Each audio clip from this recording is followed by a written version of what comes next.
back to this Sunday evening and the opening of a new season of Moviedrome, presenting in a few minutes the cult horror fantasy Darkman, introduced now on BBC Two by Alex Cox.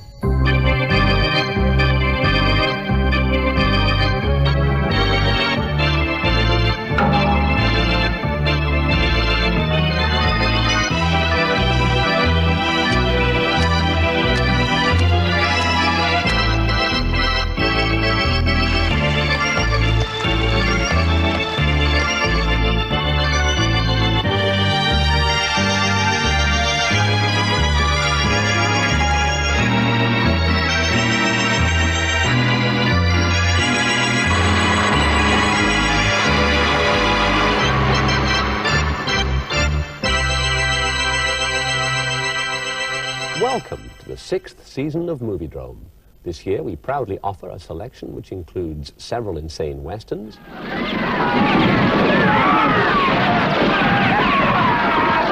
a clutch of prison escape dramas, Welcome to Alcatraz. and the British premiere of no less than 4 cult features never before publicly screened on these shores.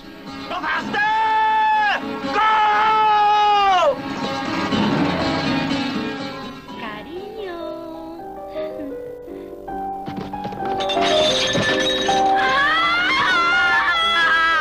I'm so sick of people trying to run my life, you know? Babe brother this, babe brother that.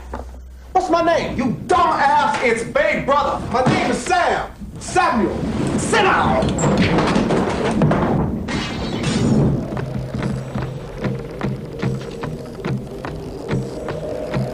What is it? I can't understand.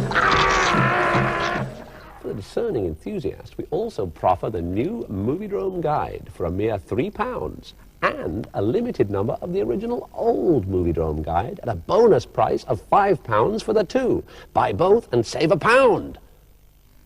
Copies of these heirloom quality publications, which future generations of cave dwellers will undoubtedly be mystified by, are available by sending a check or postal order made out to BSS, to Moviedrome, P.O. Box 7, London, W36XJ. Tonight, a film by Sam Raimi, director of The Evil Dead. You probably recall the controversy surrounding Raimi's low-budget 1980 horror picture. In the cold light of day, it's hard to see what all the posturing was about. Evil Dead was a good, competent, cabin-in-the-woods horror flick. Certainly not a cause célèbre worthy of all the anguish and outrage that surrounded its release on video. Raimi's bigger-budget crime wave, made in 1985, was considerably less successful, but Evil Dead 2 was a tremendous film, full of all sorts of manic originality.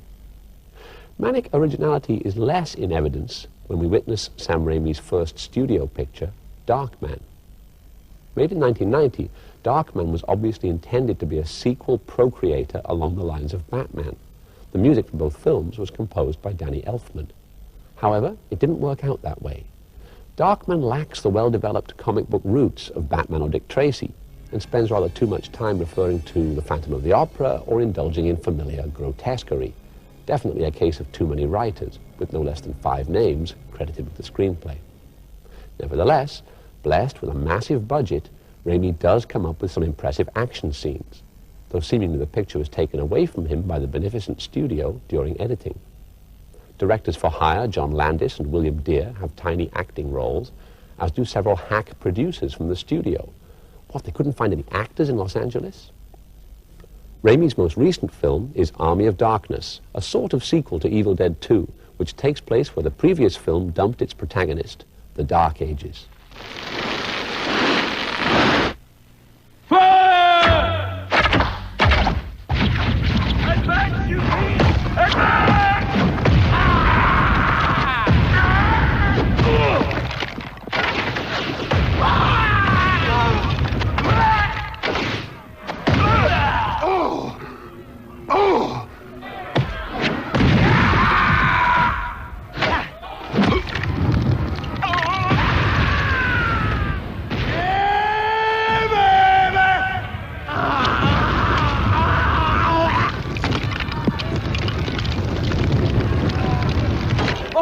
Retreat! Retreat! Let's get the hell out of here! One rather distasteful thing about Darkman is its use of the common American movie cliché, the disposable black man. I had a girlfriend who worked for one of the major studios in Burbank, California, and she and the other secretaries were allowed to see the new studio product every week, and they used to take bets among themselves as to what reel the black character would die in. No kidding. This was a few years ago, but nothing has changed, to judge from Clint Eastwood's unsavory use of Morgan Freeman in Unforgiven. For a while, it seemed like every action movie coming out of Hollywood had a white hero with a black best friend who died somewhere between reels 2 and 8 in order to supply the hero with a convenient revenge motive. Now, we don't go to see those Hollywood pictures much, but a couple of years ago I made the mistake of seeing Darkman and David Lynch's Wild at Heart in a single weekend. At the start of Wild at Heart, the white hero beats a black guy till his brains run from his head. In Darkman, Raimi establishes the villain's villainy by having him cut off a black man's fingers with a cigar cutter. Coincidence? Or something else? Well, I don't know. And I expect that sort of thudding, mindless racism from thudding, mindless blockbuster directors. But Lynch and Raimi? Come on, boys, do better.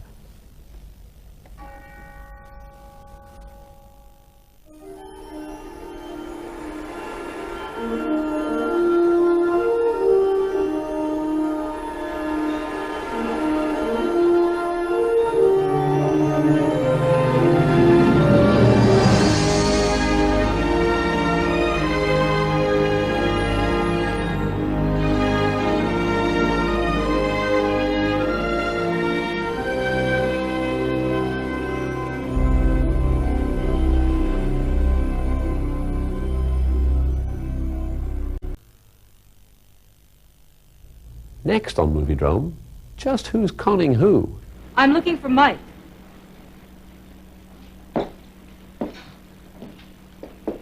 Mike isn't here. What do you want? A friend of mine. Hey, cut to the chase. I'm very busy. What do you want with Mike? I'm telling you, and you're Mike. And I want you to listen to this, because you threatened to kill a friend of mine. Is that what I did? Yes, that's exactly what you did, Mike. And that behavior doesn't go. Whether you mean it or not, and it's irrelevant to me.